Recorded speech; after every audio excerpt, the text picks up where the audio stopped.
Yun mga may, papunta tayo sa terminal. Isa sa mga pinaka-benepisyo mga may is nabawasan kami ng gastos sa ano, sa pamasahe. Pag papunta to sa trabaho si Miss, pag nandito ako hindi na siya nakamasahe kasi back and forth ano din 40 to 60 pesos. Kasi hindi pag uuwi kami hindi na rin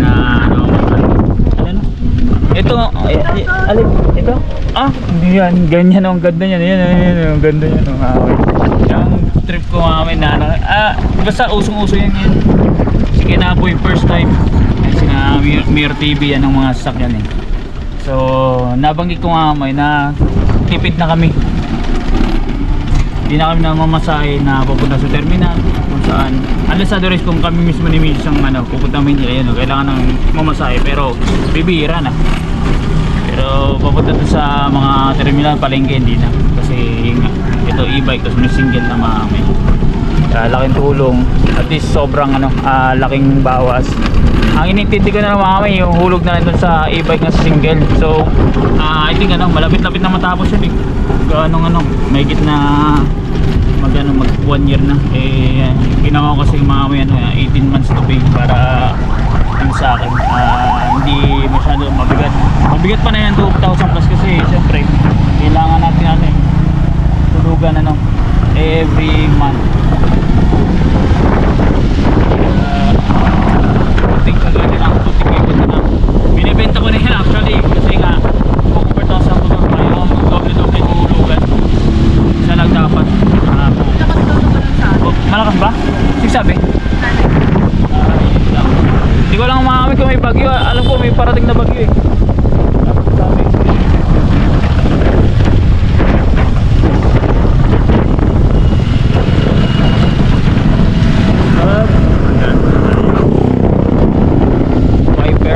Wiper na lumang-luma na. Kailangan palitan na itong wiper. Hindi na siya gano'n nakapag-wipe ng tubig.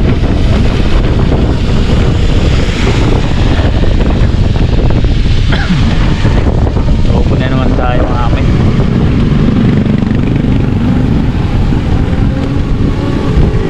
pagdating ko kay Mrs. balik ako tapos ako naman mag-i-bike since madulas ang daan na tayo pa uwi kasi kargado tayo ng ng dala bag ko gamit namin tsaka yung binili namin juice kasi merong patay si na Mrs. yung lolo niya nakabura ngayon bukas yung living so bali ngayon last night punta namin mamaya ang purpose saan bakit kami uuwi doon mga close to ni Mrs. mga lolo niya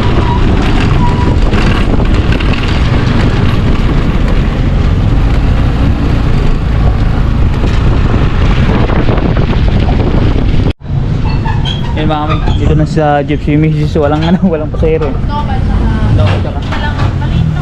wala nga maliit na doon ay ito 110 ang alis 110 and ganyan palukban yan keto bili muna tayo Nova yun mami kuya alis na si Mrs. mga 110 pa siya alis so ako mag-prepare na ako mamay lalagay ko na sa single yung gagamitin natin tapos dadalhin update ka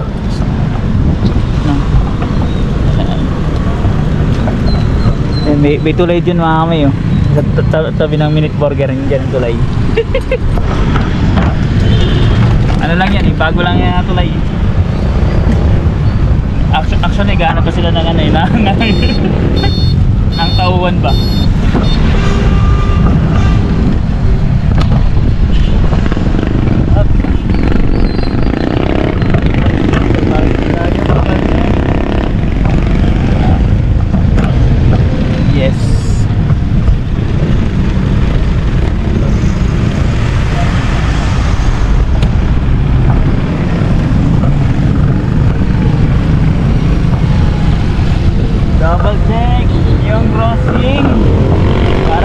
magkabanggaan. Alam niyo ba mga may kwento ako. galing kami dito sa DLTV, di ba? Galing kami Maynila. Dito kami sumakay, tapos dyan din kami bumaba. So, nung pauwi, syempre hindi ko namang dala yung yung e-bike. So, kami mag-tricycle. Meron ako nakita na na mag-tricycle na dati kong tauhan, mamay sa Paris. Sabi ni Mrs. umalis daw na nakita ko. Siguro nakilala ko na nakatayo. So, siya nasa pila. So, nangyari, umalis siya mamay. Hindi ko lang kung may pasahero. Sabi ni Mrs. wala daw. So, hindi ko lang kung bakit mamay. Pero ayaw ko rin sumakay.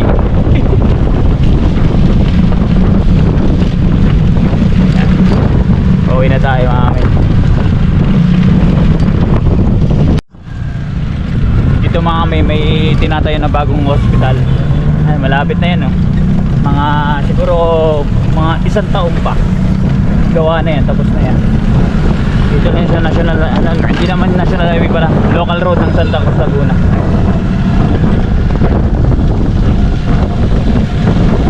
Tayo ay ito papunta to sana bayan ng mga superstar. Sa bayan. Uy, sana huwag ka nang umulan para maganda yung natin takbo sa daan. Tsaka pag-akit natin sa bundok mamay, kasi bundok ang namin eh. Bundok ang akit mo mamay sa e-bike eh. Hindi na ako nag-refill ng tubig eh. Let's go. Kailangan natin magpawis sa vlog mamay. Bro vlog kung ano man. Kasi malapit na 10 days to go na lang. Dyan o, mag-inquire tayo ng motor. Yan, yun ay mga tools na yun natin yung revenue talaga kakayanin. Sa iba pa, syempre the lowest price syempre will prevail. Yung monthly kakayanin natin pag okay yung revenue po lalo na pag once na naka $2,000 tayo makakaway. Pero po yan mga may buti nila nakisama ang panahon, so hindi na siya naulan at kargado tayo ng dala, may juice doon, tapos sa compartment natin may juice pa, kaya dahan-dahan lang tayo, medyo madulas ang kalsada. Bakit tayo ng bundok, si Macy sumalis na dun sa jeep, kaya tayo naman aakit ng bundok. Let's go. Yung mga may dito na tayo sa Pagsanhan, tapos meron dito kuha na ng lisensya mga may sa LTO. Yan, Aresa dyan sa papakita ko sa inyo. Napakalapit lang yan, makakita tayo sa inyo. Sa ito mall, yan, Aresa. Nandiyan LTO sa tabi, LTO Pagsanhan. Diyan tayo kukuha ng lisensya mamay pag once na okay na. At pati lahat pati tour mo. So daming dito ginagawang mga building. Dapat dito ako makakapagtrabaho, kaso lang hindi nagkaigi sa sa presyohan na mahalan sana natin TF.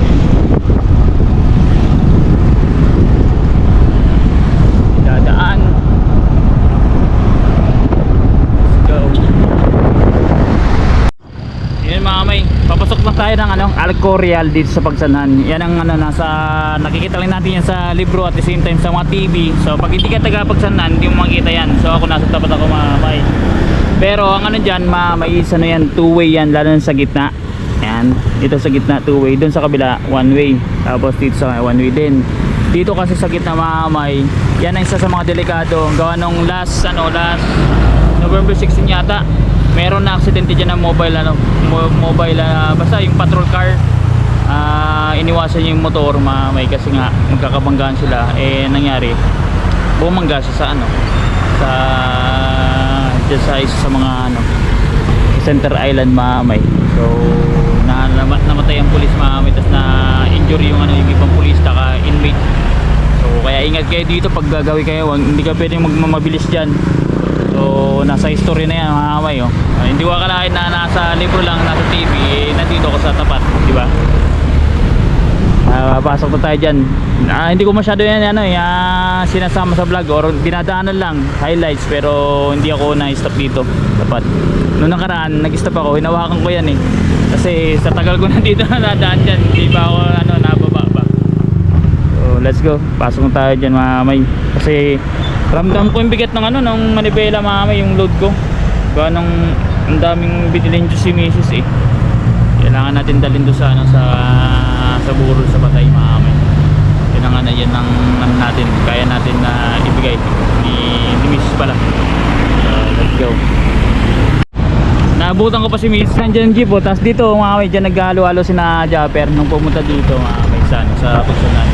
Hindi ko lang natigilan mga may, merong mga bangkero na may mga turista papunta yata sa Pagsanang Polsyon. So tayo, aakit tayo ng bundok mga may. So lagi tayo dito na nadaan Kabaybay muna tayo gawa ng traffic ng Bagya. Hindi ko alam kung bakit tumigil ang jeep ni na Mrs. Ibig sabihin maunahan ko siya mamay kasi patigil-tigil yun, public vehicle yun yan maamay yung jeep ni Mrs. Na sinakyan niya, habutan natin. Siyempre titigil yan sa Kabinti shoot yun na mauna tayo kay Mrs. pa uwi ng Laguna. Ayan, yan Luciana sa amin. Bakit na tayo ng bundok, daan-daanan tayo yan, dito mga may, pag pupunta kayo dito ingat na ingat kayo mga may, kasi yung iba kasi yung mga motorista dito, kumpiyansa yun, kumpiyansa masyado magmaneho. Dami na dito na accident yung mga heavy truck, minsan nawalan ng trabaho ng preno, tsaka nababalahaw mga may sa tabi kasi nga hindi matansya oy, flood control DPWH ayan milyon na naman yan milyon, budgetan nyo na, papaldo na naman kayo may parisan dito, hindi kayo magugutom dito maamay. Wag lang doon sana sa may una na wala talagang walang mga pagkain tsaka kabahayan, meron dito pero saglit lang naman yan. Nasa taas tayo ng buto, Laguna yan, Laguna Lake. Okay. Dito ako madalas nagtambay dyan sa yung pag nakakapal kayo ng vlog ko, ayan, dyan yan. Bakit na tayo buti na lang kasama. Ayan mga may sinasabi ko ng mga sablay ng mga butas-butas na kalsada. Hindi mo akalain talaga na low quality yung ginagawa. Babata kasi may sasakyan sa likod na rumaraga sa ayan mabilis siya mamay. Diba kita kasing mirror medyo mabilis-bilis yung takbo.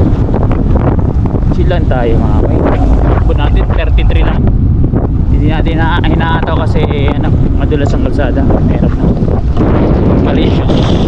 So dito tayo sa magandang daanan mga may bago asfalto.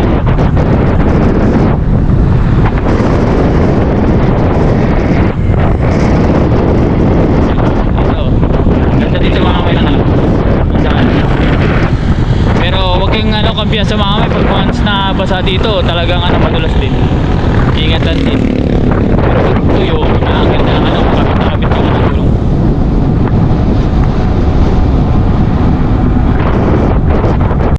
Yun mga may, dito ako sa Rowas Cafe ba yun? Na-intriga ako dito bibili na tayo ng kape, papatikin natin kay Mrs. Yan, dito lang sa highway mga may, kurbada. Yan mamaya, yan natin iikutin natin mga may nating camera. Yun mga may, nantay lang natin order natin, tapos papakita ko lang sa inyo yung area. Kitang kita nyo yung mga kami kasi nasa National Road siya ng Luciana Lukban, kaso lang kurbada mga pababa. Hindi nyo lang mapapansin dito, ayan nakikita nyo si kuya nagkukurbada. Yan tingnan nyo po, yan. Kurbada. Alam to ni Jape kasi nung time kasi na daan kami dito, sobrang dilim dito mga kamay, wala pang ganitong coffee shop. So ayan, kurbada. Makikita nyo po yan. At malawak yung parkingan mga kamay, pwede kayo mag-chill dito. Merong ang tawag yan, nakalimutan ko basta. May mga tambayan ginawa nila. May upuan, mag-chill, pwede kayo mag-chill dito mga kamay. Yun, doon sa loob. Yan, Rowa Cup Coffee. Ko, nabubulol ako. Ay, may paresan din pala dito May pares din po. Ay, kala ko coffee shop lang. May pares din pala. Ayan. And Rowa Coffee. Tingnan mo yung niya, yung parang mots ng ganda, 'di ba? Nasa mid of Mambo. Tsaka ito, pwede kayong magja dito. Opo. Yan, papasok dito. Yan. Ayan siya. Di ba? Ayun mga kamay. Ayun. Meron pa pala sa baba. Meron pa pala sa baba, sir. Dining area po sir yung second floor, then yung first floor po, ang ground floor po yung CR. CR. Pero may din na parang may parang Ito po kasi dating area po ng lutuan ng kawayan. Oo. Then ito po yung paggawa na ngayon. Niluluto po yung kawayan. Yun. Galing na. Kasi na-entrega ako mga kamay dito. Panay ako daan hindi naman ako nag-i-stop. And then CR sa ilalim mga kamay. Yan, bangin yan. Bangin. Pero pagkagabi kasi dito mga kamay, lalo pagpahapon, sabi ko sa inyo, malamig-lamig dito. Kaya sakto yung gabi. Kanina nagkaroon po ng lesson about sa paggawa ng kawayan. Kanina? Kaya po may dyan. May itong boot na to? Nagkaroon ng free coffee po. Ayos Ay, sige po. Nag-take out lang tayo mga kamay para ipatikim natin kay Mrs. kasi may ligid sa kape. Ako lang ako, milk base lang ako. Doon sa mga stickers sir? Oo, pwede. Oo. Yan. Sasa na naman yung gunting natin. Sticker. Ayun pala. Yung mga kawayan. Niluto pala yan. Hindi ko alam Ingat lang kayo dito. Bawal na lasing dito. Baka malaglagay si Bantay chill na. Naano lang siya. Tumataho lang pag once na bago. Pero pag nakapasok ka na, mabait. Kailangan natin mamaya ang order. Yan. Ito na yung order natin mga kamay. Sa akin milk base lang. Pero titikin lang akong konti mamaya ng ice caramel macchiato mga kamay. So dito lang yan sa may Kambinti mga kamay. Yung Rowas coffee. Hindi kayo mawawala. Kitang-kita nyo sa highway. Ngayon medyo mainitit ng konti. Pero pagkahapon, naku po, malamig dito mga kamay. So parang man. Hindi kaya flat. Kaya tayo natin lalagyan natin. Kasi maya dun na ako sa taas mga may inom ng natin. Strawberry ko, in order ko. Hala, nag-alarm man. Yun mga may, nag-park muna tayo. So, konting akit na lang at malapit na tayo sa aming bayan. Titikman ko muna yung chilatas na sinasabi nila. Nadaanan ko yung isang branch nila dun sa may Kabinti. Hindi na ako nakapag-stop kasi intersection sa tinatawag nila junction. So yun, papasok ng Kabinti proper tapos papunta dito sa itong dinadaanan ko papuntang Quezon to, Lukban Quezon, Lucena, lalabas ka ng National Road ng papuntang Bicol. So marami din na daanan pabilaw. Basta lahat ng Dolores Quezon, Atimunan, dito ang daan mga kamay. Pag once na sobrang traffic dun sa kumbaga sa Turbina, pwede kayong dumaan dito mga kamay sa part ng Batangas mga kamay. Hindi ba, Alaminos yata or San Pablo. Yan, pag matraffic doon, pwede kayong pumasok dito kaso lang medyo malayo nga lang. Pero less ang traffic. Kung madalas hindi walang traffic dito So abutan yata ako ng ulan. Tikman ko lang mga yung binili natin ano na chilatas. Chilatas ang tawag niya sa ano milk based na ano na drinks. Bilis oh. Si ano yon? Si Kuya Olacho. Si Kuya Olacho yun siguro yun nagdadrive. Bilis si Mrs. nandun yata siguro or I think baka abutan natin. Yung mga men, tikman na natin chilatas nila na strawberry flavor. Para sa akin masarap ang ano, hindi siya sobrang tamis, hindi siya ano, yung parang matabang. Sakto lang mamay. Kasi ano naman to syrup tsaka gatas depende sa gatas ng ginagamit nila. Ayun, so para sa akin masarap. Hindi siya nakakaumay. Hindi ko alam mamay sa iba kasi iba-iba tayong preference ng ano ng drinks So itong ano ko in-order ko na strawberry. Masarap mamay. Hindi ko alam sa iba. Para sa akin masarap. Yung kape mamaya kay Mrs. na. Titikim na lang ako ng bagya kasi hindi ako pwede sa ganito. Medyo ano to diba prone yan sa ano kahit nasabi natin na roast siya na ano na kape. Mahirap na magkaroon ng acid. Bira lang ako nagkakape mamay. Pag sa ano barako pwede kahit paano hindi ako na ina-acid dun. So, basta mga ano lang mga natural kasi hindi masyadong sobrang tapang. Pwede tayo dun. Ayusin lang natin mamay. Ininuman ko na kasi natatapon Ito tinanggal ko muna. Masarap mamay.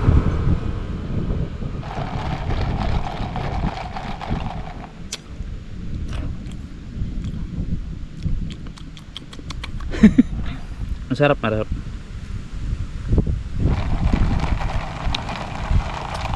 Nanasidik pero ang ano yung milk sa akin ano basta may tawag na ano parang lactose ba yun o ano intolerance ba yun parang ganun.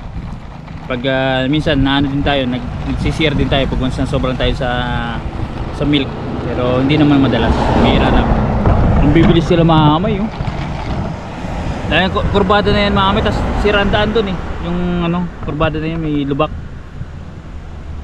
Hindi ko alam kung tinakpan na ng mga taga DPWH or yung ano dito sa barangay na ito na may hawak.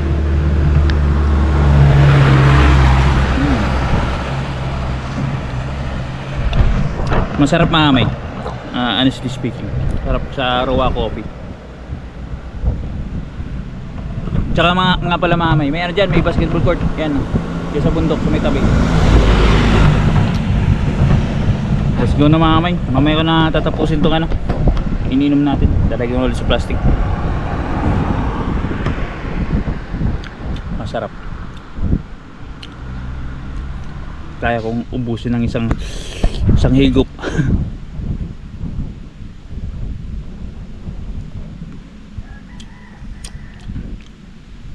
Last May lang siya nag-open 2025, so ilang buwan pa lang. Harap inom tayo mami.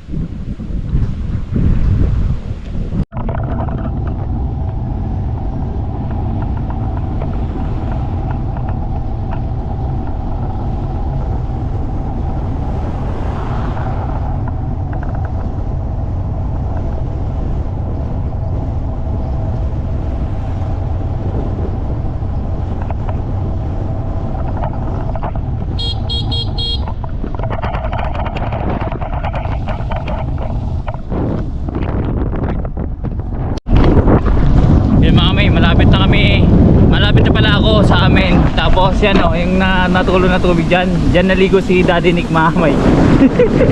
May video yun hindi ko alam kung sa vlog o sa Facebook. Basta yan dyan siya naligo. At nandito na tayo sa tuktok ng Tagumpay, dito sa Lagugo ng Mahamay. At meron sasakyan sa likod natin.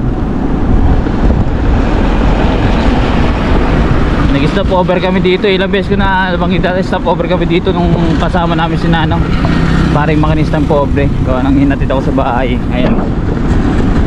Kaso lang medyo ano nga lang, uneven yung road mamay kasi hindi ko alam hindi pa napupulitan ng taga DPWH kung anong plano nila dito Ginawa na lang Hindi ko alam bakit. Uka-uka man ang ano ang daan.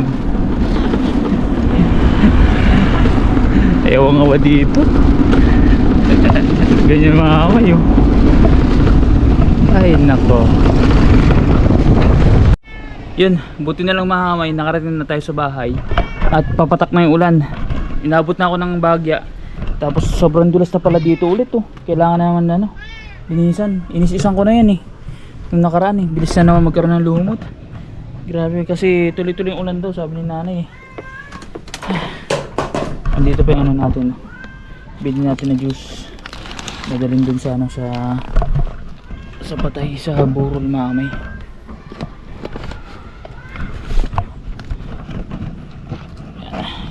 Pasok na natin. Yeah. Ingin na naman ang pusa ko. Ano? Yuki? Yuki? Namiss mo si daddy?